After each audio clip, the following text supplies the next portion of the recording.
চুপচাপ অয়নের পিছনে দাঁড়িয়ে আছি। আগের কথাগুলো ভেবে গা শিওরে উঠছে আমার। ভাবি প্লিজ ভয় পেও না।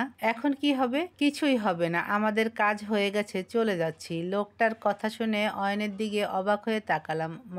মানে আমাদের কাজ হয়ে গেছে, লোক দুটো চলে যাচ্ছে, আমরা দুজন ভেবাচাকা খেয়ে দাঁড়িয়ে আছি। কি হলো এইটা? ভাবি তোমার মাথায় কিছু ঢুকেছে? আমার মাথায় কিন্তু কিছুই ঢোকেনি। এই সময়ে তুমি আবার হাসছো? চলো, সন্ধ্যা নেমে এসেছে, এখানে থাকা ঠিক হবে না। লোক দুইটার সাথে হাত মিলানো দরকার ছিল। অয়ন ঠাট্টা রাখো, চলো এখন। ওকে চলো। গাড়িতে বসে বসে ভাবছি বিষয়টা কি হলো। লোক দুইটা আমাদের কোনো ক্ষতি করলো না কেন? উল্টো বলল ওদের কাজ হয়ে গেছে। কি কাজ হয়েছে ওদের? ভাবি আমি কিন্তু এখন ঠাট্টা করছি না, সিরিয়াসলি বলছি। বিষয়টা কি হলো বলো তো? জানি না, বুঝতে পারছি না। আচ্ছা লোক দুইটাকে? ওরাই তো কক্সবাজারে আমাকে মেরে ফেলার চেষ্টা করেছিল। ওরা তোমাকে মারতে চায় কেন? আরশি টাকা দিয়ে করাচ্ছে এসব। আরশি? অয়ন হঠাৎ করে গাড়ি থামিয়ে দিল। কি ব্যাপার? ও আরশির নাম শুনে কেঁপে উঠলো কেন? কি হলো অয়ন? কিছু না। আরশির নাম শুনে তুমি এমন কেঁপে উঠলে কেন? কোথায় না তো। চলো। অয়ন এখনো কি যেন ভাবছে। আচ্ছা এমন নয় তো ওরা সবাই আরশির বিষয়ে আমার থেকে কিছু লুকাচ্ছে? ভাবি তোমার এখানে আসাটা কিন্তু সার্থক হয়েছে। কিভাবে? ওই ঠিকানায় রেজাউল চৌধুরী মানে ভাইয়ার আব্বু থাকেন? সত্যি বলছো? হ্যাঁ, আমি ওখানকার একজন লোককে জিজ্ঞেস করেছিলাম। তার মানে আব্বুকে আমি পেয়ে গেছি। এখন শুধু ওদের ভুল বুঝাবুঝি মিটিয়ে বাসায় নিয়ে যাওয়ার অপেক্ষা। কিন্তু আম্মু পেয়ে যাবে দেখো। বাসায় ফিরতে 8টা বেজে গেল।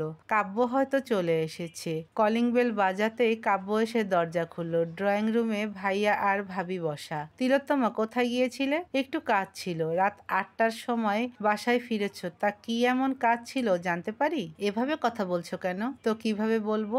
বাহ, শুভ্রার পাতানো জালে তো কাব্য আটকে গেছে। ভাইয়া আমি অয়ন চুপ করো, কিছু বলতে হবে না। যাও রুমে গিয়ে ফ্রেশ হয়ে নাও। তুমি কোথায় যাচ্ছ? রুমে যাচ্ছি, ফ্রেশ হব। আমার প্রশ্নের উত্তর পাইনি। আমি দিচ্ছি তোমার প্রশ্নের উত্তর। হিয়া নিচে নেমে আসছে। কি বলবে ও? হিয়া তো জানেই না। ভাবিকে আমি একটা কাজে পাঠিয়েছিলাম। আর অয়ন? ভাবিকে একা পাঠাবো নাকি? তাই তো ছোট ভাইয়াকে সাথে পাঠিয়েছিলাম। কিন্তু তো উত্তর তো পেয়ে গেছো, তাহলে আর কথা কিসের? কাব্য চুপচাপ রুমে চলে গেল। আমিও চলে আসলাম। ফ্রেশ হয়ে এসে দেখি কাব্য মাথা নিচু করে বিছানায় বসে আছে। কাব্য কি সত্যি শুভ্রার পাতানো জালে পা দিল নাকি? হিয়ার বিয়ের কি হলো? কাল ওরা আসবে, তারিখ ঠিক করে যাবে। রেগে আছো? আমি রাগ করার কে? বাবা, আমার ডাক্তারবাবু একটাও বেশি রাগ করে ফেলেছে দেখছি। দিলেও ভালো লাগছে না, একা থাকতে দাও। কাব্য চুপচাপ বিছানায় গিয়ে শুয়ে পড়ল। খাবে না? খিদে নেই। ওকে, আমিও খাবো না। কাব্য কোনো উত্তর দিচ্ছে না দেখে ফোনটা হাতে নিয়ে বারান্দায় চলে আসলাম। তিশাকে ফোন দিলাম। আমাকে তো ভুলেই গেছিস। যা রহস্যের জালে আটকে পড়েছি আমি, ভুলবই তো। কি হয়েছে? আমাকে মারার চেষ্টা করেছিল কাব্যর এক্স জিএফ, আর ও এখনো সবার ক্ষতি করার চেষ্টা করে যাচ্ছে। কাব্য তো কখনো আমাকে ওর জিএফ সম্পর্কে কিছু বলেনি। জানিস ওরা সবাই আমার থেকে কি যেন লুকিয়ে রাখছে। কি লুকাচ্ছে? জানি না। কাব্যকে বলে মেয়েটার একটা ব্যবস্থা কর, আর এসব নিয়ে ভাবিস না। তোরা বিয়ে করছিস কবে? আমার পড়াশোনা শেষ হলে। এখন তো হঠাৎ শুনতে পেলাম কাব্য কার সাথে যেন ফোনে কথা বলছে, অনেকটা রেগে। তিশা এখন রাখছি। ওকে। ফোন রেখে রুমে আসলাম। আমাকে দেখে কাব্য ফোন কেটে দিল। রাগে ওর চোখ দুটো লাল হয়ে আছে। কি হয়েছে? নিশ্চুপ। কি হলো? আমার সাথে কথা বলছো না কেন? নিশ্চুপ। দেখি তোমার ফোনটা দাও। হাত বাড়াতেই কাব্য ফোনটা সরিয়ে ফেললো। তার মানে কাব্য শুভ্রার কথা বিশ্বাস করেছে। এখন ও রেগে আছে। যাই বলি আরও রেগে যাবে। পরে বুঝিয়ে বলতে হবে। আপনজনদের উপর বিশ্বাস হারানো ঠিক না, পরে পস্তাতে হয়। কথাটা শুনে কাব্য আমার দিকে তাকালো। চুপচাপ এসে শুয়ে পড়লাম। আমার তো বিশ্বাসই হচ্ছে না যে কাব্য আমাকে আর অয়নকে সন্দেহ করেছে সামান্য শুভ্রা মেয়েটার কথাই। অয়ন তো আমার ছোট ভাইয়ের মতো, আর কাব্য কিনা ছি। সকালে ঘুম ভাঙতেই পাশ ফিরে তাকালাম। কাব্য তো পাশে নেই। কাব্য এতটা চেঞ্জ হয়ে গেল যে আজ আমাকে ডেকে তুললো না। ফোনটা হাতে নিয়ে দেখি 8টা বাজে। ইস, অনেক বেলা হয়ে গেছে। তাড়াতাড়ি ফ্রেশ হয়ে নিচে আসলাম। কাব্য তো ড্রয়িং রুমেও নেই। গেল কোথায়? চলে আসবে, চিন্তা করিস না। ভাবির কথা শুনে কিচেনের দিকে এগিয়ে গেলাম। কিছু খেয়ে নে, রাতেও তো কিছুই। ডাক্তারবাবু খেয়েছে? তোকে ছাড়া কখনো খায়? বাদ দাও তো। না খেলে কিচেন থেকে চলে যা, আমাকে হেল্প করতে হবে না। এত মেহমানের রান্না তুমি একা করবে? পারবো। ডাক্তারবাবু আসলে খেয়ে নিব। ঠিক আছে। ভাবিকে রান্নায় হেল্প করছি আর বারবার দরজার দিকে তাকাচ্ছি। কাব্য তো এখনো আসলো না। অনেক বেলা হয়ে গেছে তো। এই শুভ্রা আর আরশির ব্যবস্থা এখন করতেই হবে, না হলে শান্তিতে থাকতে পারবো না। ভাবি বারবার ওদিকে কি দেখছো? ভাইয়াকে ছাড়া বুঝি ভালো লাগছে না? হিয়ার দিকে তাকিয়ে মৃদু হাসলাম। সত্যিই তো ভালো লাগছে না। ওকে ছাড়া সবকিছু কেমন যেন শূন্য শূন্য লাগে। চিন্তা করো না, এখন না আসলে একটু পর তো বাসায় আসতেই হবে। মেহমান আসবে না? আচ্ছা হিয়া, গতকাল তুমি মিথ্যে বললে কেন? এইটা না বললে ভাইয়া তোমাকে বকা দিত, আরো অনেক প্রশ্ন করত। আমি জানি তুমি আমাকে যে কথা দিয়েছো সে কথা রাখতেই কোথাও গিয়েছিলে। কথাটা কিন্তু রেখো ভাবি। কথা যখন দিয়েছি রাখবো। তোমার আমাকে একটা হেল্প করতে হবে। কি? আরশির বিষয়ে আমাকে সবকিছু বলো। আরশি? ওর কথা তুই জানলি কিভাবে? আচ্ছা, এই নামটা শুনলে তোমরা সবাই এত ভয় পাও কেন? ভয় তো পাবোই। ও যা দিল। রুমে এসো। কাব্য চলে এসেছে দেখে চুপচাপ রুমে চলে আসলাম। কাব্য দাঁড়িয়ে আছে। জানি আজ অনেক প্রশ্নের সম্মুখীন হতে হবে, কিন্তু আরশির কথা সবকিছু না বললে আমিও কোনো প্রশ্নের উত্তর দিব না। গতকাল কোথায় গিয়েছিলে? তার আগে তোমার ফোনটা আমার হাতে দাও, সব প্রশ্নের উত্তর দিব। কাব্য ফোনটা আমার হাতে দিয়ে দূরে গিয়ে দাঁড়ালো। যা সন্দেহ করেছিলাম তাই। শুভ্রা কাব্যকে মেসেজ তো করেছেই, সাথে অয়ন আর আমার পিক দিয়েছে। ভয় পেয়ে অয়নের হাত চেপে ধরেছিলাম। আমাদের দুজনের এই হাতের পিক এখন বুঝলাম। লোক দুটো কাজ হয়ে গেছে বলেছিল কেন? আব্বুকে খুঁজতে গিয়েছিলাম। এর বেশি কিছু এখন জানতে চেয়েও না। পিক নিয়ে কিছু জিজ্ঞেস করলে অনেক কথা বলতে হবে। বাড়িতে মেহমান আসছে, কোনো অশান্তি চাই না। মনে রেখো, মেহমান চলে যাওয়ার পর আমি আবারও প্রশ্ন করব, তখন কিন্তু এড়িয়ে যাওয়ার সুযোগ পাবে না। কখনোই এড়িয়ে যায়নি। তোমার সব প্রশ্নের উত্তর দেওয়ার জন্য আমি প্রস্তুত আছি। আর হ্যাঁ, তুমিও প্রস্তুত থেকো, কারণ আমাকে প্রশ্ন করলে আগে তোমার অতীতগুলো সামনে আনতে হবে। কাব্যকে কিছু বলার সুযোগ না দিয়ে রুম থেকে বেরিয়ে আসলাম। হিয়াকে সাজাচ্ছি, কিন্তু কোনো কিছুতে মন বসছে না। সবকিছু অসহ্য লাগছে। কাব্য আমাকে সন্দেহ করেছে, তাও একটা বাইরের মেয়ের কথায়। এইটা ভেবেই কান্না পাচ্ছে। যদি একটু কাঁদতে পারতাম তাহলে হয়তো কিছুটা হালকা লাগতো নিজেকে। ভাবি কি হয়েছে? আচ্ছা হিয়া, প্রিয় মানুষ সন্দেহ করলে এত কষ্ট হয় কেন? হঠাৎ এই প্রশ্ন করছো কেন? কিছু হয়েছে কি? আনমনে কি বলে ফেললাম? ওরা এসব জানলে তো কষ্ট পাবে। এমনি বলেছি, চলো। হিয়া মেহমানের সামনে বসে আছে আর আমি ওর পাশে দাঁড়িয়ে আছি। ইচ্ছে হচ্ছে রুমে চলে যাই। কোনো কিছুতে মন বসাতে পারছি না। শুভ্রা যা বলেছে সব তো মিথ্যে, কিন্তু কাব্য আমাকে সন্দেহ করলো কিভাবে? ও না আমায় ভালোবাসে? এই ওর ভালোবাসা? এই ওর আমার প্রতি বিশ্বাস? হিয়া, তোর মতামত কি? হঠাৎ ভাইয়ার কথায় ভাবনায় ছেদ পড়লো। ভাবি হিয়াকে জিজ্ঞেস করো আকাশকে পছন্দ হয়েছে কিনা। ওকে বরং রুমে নিয়ে যাই, তারপর ওর মতামত জেনে জানিয়ে দিব। ঠিক আছে মা। হিয়াকে নিয়ে রুমে আসলাম। পিছু পিছু ভাবিও আসলেন। হিয়া, কি বলবো ওদের? আকাশকে পছন্দ হয়েছে? পছন্দ তো হয়েছে, কিন্তু ছোট ভাবি। চিন্তা করো না, আমার কথা আমি রাখবো। ওকে, ভাইয়াদের গিয়ে বলো আমি রাজি। তিলোত্তমা চলো। তুমি যাও, আমার শরীর ভালো লাগছে না, রুমে যাচ্ছি। দৌড়ে রুমে এসে দরজা লাগিয়ে দিলাম। আর পারছি না, খুব কষ্ট হচ্ছে। কাব্য আমাকে এতটাই সন্দেহ করেছে যে আজ একবারে আমার দিকে তাকায়ওনি। অথচ অন্যদিন হঠাৎ দরজায় ধাক্কার শব্দ শুনে ঘুম ভেঙে গেল। কাঁদতে কাঁদতে কখন যে ঘুমিয়ে পড়েছিলাম বুঝতেই পারিনি। দরজা খুলে কাব্যকে দেখে আবার বিছানায় এসে বসে পড়লাম। কি হয়েছে তোমার? নিচে যাওনি কেন? আকাশের মা তোমাকে খুঁজেছে। চলে গেছে ওরা? কয়টা বাজে দেখো, তাহলেই বুঝতে পারবে। ওর কথা শুনে ঘড়ির দিকে তাকালাম। রাত 9টা বাজে। এতক্ষণ ঘুমিয়েছি আমি? তোমার চোখ লাল হয়ে আছে কেন? এত সময় কান্না করেছো তাই না? প্রিয় মানুষ যখন সন্দেহ করে তখন তো কান্না পাবেই। নিশ্চুপ। তোমার প্রশ্নগুলো করবে না? অয়নের সাথে আমার কিসের সম্পর্ক জিজ্ঞেস করবে না? অয়নের সাথে কোথায় লং ড্রাইভে গিয়েছিলাম জিজ্ঞেস করবে না? অয়নের হাত চেপে ধরেছিলাম কেন জিজ্ঞেস করবে না? বলো। তার আগে তুমি আমাকে বলো, তুমি কাকে বেশি বিশ্বাস করো, আমাকে নাকি আরশি আর শুভ্রাকে? সবাই যেমন আরশির নাম শুনে কেঁপে ওঠে, কাব্যও তেমনি কেঁপে উঠল। আরশির ব্যাপারে তুমি জানলে কিভাবে? সামান্য নাম জানতে চেয়েছিলাম, তাতেই রাগ করে আমার থেকে এক রাত একদিন দূরে থেকেছো, আর আজ এই আরশির জন্যই আবার আমাকে সন্দেহ করছো। সন্দেহ করার জন্য যথেষ্ট কারণ আছে, তাই করেছি। তোমার এক্স জিএফ তোমাকে পিক দিয়েছে যেহেতু, তাহলে তো তুমি নিজের বউকে বিশ্বাস না করে এক্স জিএফ কেই বিশ্বাস করবে। তিলো তো, আমি কিন্তু তোমাকে আগেই বলেছি বলেছিলাম আমার থেকে কিছু লুকাবে না, কিন্তু তুমি লুকিয়েছো। আরশির কথা আমাকে বললে কি হতো? আমি তোমাকে ছেড়ে চলে যেতাম? একটা মানুষের কিছু অতীত থাকবে, এটাই তো স্বাভাবিক। এইটা লুকানোর কি আছে? আগে আমার প্রশ্নের উত্তর দাও। আব্বুকে খুঁজতে গিয়েছিলাম, একা তো এত দূর যাওয়া সম্ভব ছিল না, তাই অয়নের সাথে গিয়েছিলাম। সেখানে তোমার আরশির লোক আমার আরশি মানে? হ্যাঁ, তোমারই আরশি, আমি তোমার কেউ না। কারণ তুমি আমাকে নয়, আরশিকে বিশ্বাস করেছো। লোক দুটোকে দেখে আমি ভয় পেয়ে অয়নের হাত চেপে ধরেছিলাম। অয়নকে আমি অন্য কিছু ভেবে ওর হাত চেপে ধরিনি, ছোট দেবর ভেবেই ধরেছিলাম। আর ছোট দেবর কেমন হয় জানো? ছোট ভাইয়ের মতো হয়। এত ভয় পেয়েছিলাম কেন জানো? কারণ ওরাই আগে আমাকে মেরে ফেলার চেষ্টা করেছিল, আমার বাচ্চাটাকে খুন করেছিল। আর আরশি এই সময়টার সুযোগ নিয়েছে, ফাঁদ পেতেছে ওরা। আর তুমি বোকার মতো ওদের পাতানো ফাঁদে পা দিয়েছো, আমাকে অবিশ্বাস করেছো, নিজের ছোট ভাইকে অবিশ্বাস করেছো। ছি! অয়ন একবার এসব শুনলে তো তোমার প্রতি ওর শ্রদ্ধাটাই চলে যাবে। নিশ্চুপ। এখন চুপ হয়ে আছো কেন?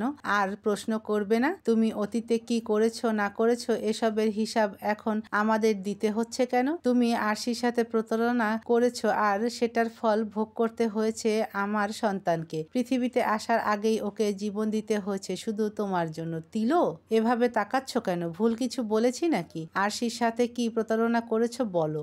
সবাই জানে আমি আরশির সাথে কোনো প্রতারণা করিনি, বরং ও করেছিল। আমাকে মদ খাইয়ে মাতাল করে সবকিছু ওর নামে লিখে নিতে চেয়েছিল। আমি সিগনেচার করার আগ মুহূর্তে ফারাবি চলে এসেছিল, তারপর ওকে জেলেও দিয়েছিলাম। আমি তো জানিই না আরশি জেল থেকে কবে ছাড়া পেয়েছে। এবার পারলে তোমার আরশিকে সামলাও। ও যদি আর কখনো আমাদের কারো কোনো ক্ষতি করেছে তাহলে ওকে আবার জেলে যেতে হবে। বারবার আমার আরশি বলছো কেন? কারণ আরশি তোমার ভালোবাসা, আমি তোমার কেউ না। আর শোনো, তোমার হয়তো আব্বু আম্মুকে প্রয়োজন নেই, কিন্তু হিয়ার আছে, তাই আমি ওনাদের খুঁজে আনবো। অবশ্য আব্বুকে পেয়ে গেছি, এখন আম্মুকে খোঁজা বাকি শুধু। কোথায় যাচ্ছ?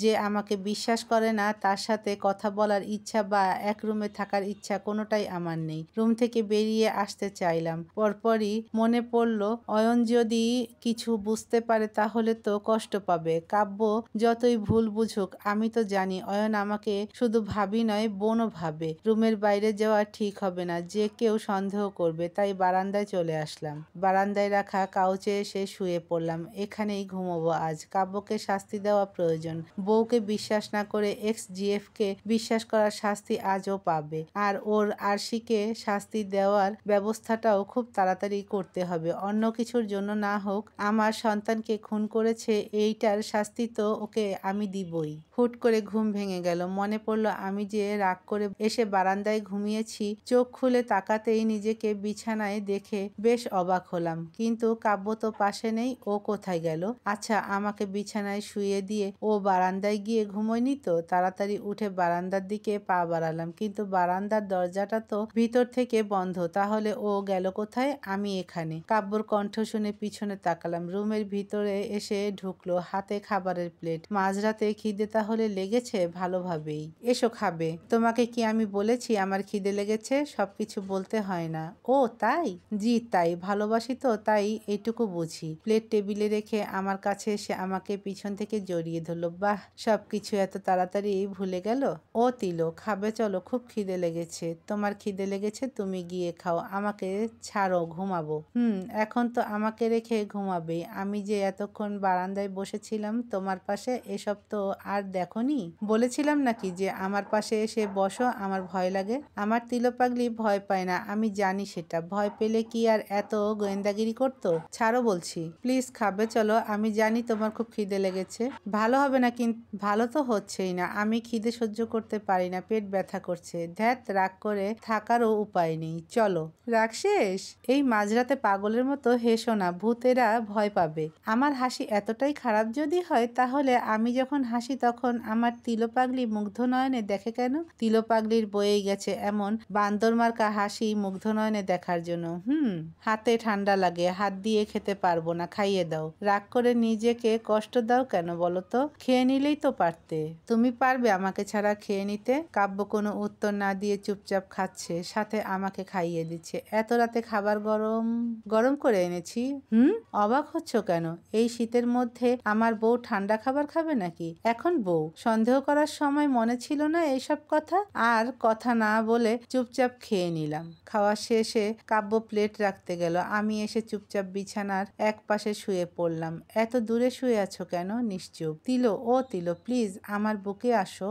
একদম চিল্লাবা না, ঘুমাতে দাও। রেগে থাকাটা স্বাভাবিক, কিন্তু আমি তো আমার ভুল বুঝতে পেরেছি, ক্ষমা করা যায় না? তোমার সবচেয়ে বড় ভুল, তুমি আমার থেকে আবারও কথা লুকিয়েছো, আর এর জন্য তুমি কখনো ক্ষমা পাবে না। যখন আব্বু আম্মুর থেকে দূরে চলে এসেছিলাম তখন তো পুরো একা ছিলাম। হ্যাঁ, ফারাবি, অয়ন, হিয়া ওরা ছিল, কিন্তু আব্বু আম্মুর ভালোবাসাটা তো ছিল না। সব কষ্ট সয়ে নিয়ে বড় হয়েছি, হিয়াকে আদর ভালোবাসা দিয়ে বড় করেছি। সব কিছুর মাঝে সম্পর্ক নামক জিনিসটার প্রতি ঘৃণা চলে এসেছিল, কিন্তু 3 বছর আগে হুট করে আরশি আমার জীবনে আসে। জানো, আরশির প্রতি খুব দুর্বল হয়ে পড়েছিলাম, খুব ভালোবাসতাম ওকে, আর আরশি আমার এই দুর্বলতার সুযোগ নেয়। 2 বছর সম্পর্ক ছিল, এই 2 বছরে আরশি আমার থেকে কত কোটি টাকা নিয়েছে তুমি ভাবতেও পারবে না। কয়েকদিন পর বিয়ে করব, নেক্সট মাসে বিয়ে করব, এসব বলে ও টাকা নিত, আমি ওকে বিশ্বাস করে দিতাম। কিন্তু পরে জানতে পারি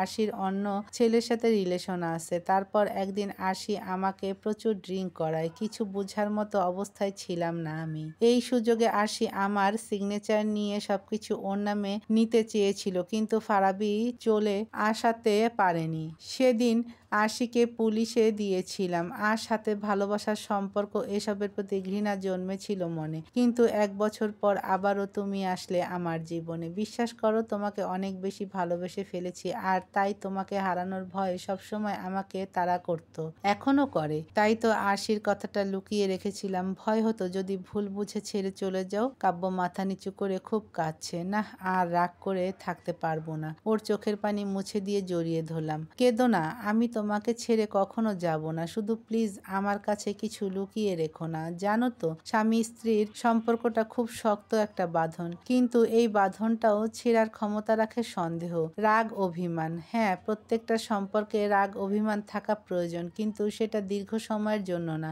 একজন রাগ করলে অন্যজন সেটা ভাঙিয়ে নিলে তবেই সম্পর্ক সুন্দর হয়। আর দুইজন যদি মনের মধ্যে রাগ, অভিমান, সন্দেহ এসব পুষে রাখে, তাহলে সম্পর্কটা আস্তে আস্তে ভাঙতে শুরু করে। আর একটা কথা মনে রেখো, স্বামী স্ত্রীর সম্পর্কটা একটা পবিত্র সম্পর্ক, আর এই পবিত্রতা দিয়ে দুজন মিলে সব বিপদের মোকাবিলা করা যায়। তাই কখনো ভালোবাসার মানুষের থেকে কিছু লুকাতে যেও না। নিশ্চুপ। কি হলো, এভাবে তাকিয়ে কি দেখছো? আমি আমাদের শত্রুর কথায় তোমাকে সন্দেহ করেছি, তাও ছোট ভাইকে নিয়ে। এইটা তো অনেক বড় অন্যায়। তুমি আমার এত বড় অন্যায়টা ক্ষমা করে দিলে? হ্যাঁ, দিলাম, কারণ ভালোবাসা এমন এক জিনিস যা ক্ষমা করতে শেখায়। যদি তোমাকে ক্ষমা নাই করতে পারলাম, তাহলে তোমাকে আমি আবার ভালোবাসি কিভাবে? আচ্ছা তুমিই বলো। আমি যদি তোমাকে ক্ষমা না করে রাগটা মনের মধ্যে পুষে রাখতাম, তাহলে কি আমাদের মধ্যে দূরত্ব তৈরি হতো না? ক্ষমা করে দাও আমাকে। করে তো দিয়েছি, তবে আমার একটা কথা রাখতে হবে তোমাকে। কি? আগামীকাল আব্বুকে আনতে যাব, তোমাকে আমার সাথে যেতে হবে, কিন্তু প্লিজ। আর না, অনেক হয়েছে। তুমি তো ভালোবাসো আব্বু আম্মুকে, তাহলে? আচ্ছা, তুমি আব্বুকে পেলে কিভাবে? তুমি যদি লুকিয়ে লুকিয়ে গিয়ে আব্বুকে দেখতে পারো, তাহলে আমি আব্বুর সামান্য ঠিকানাটা জানতে পারবো না?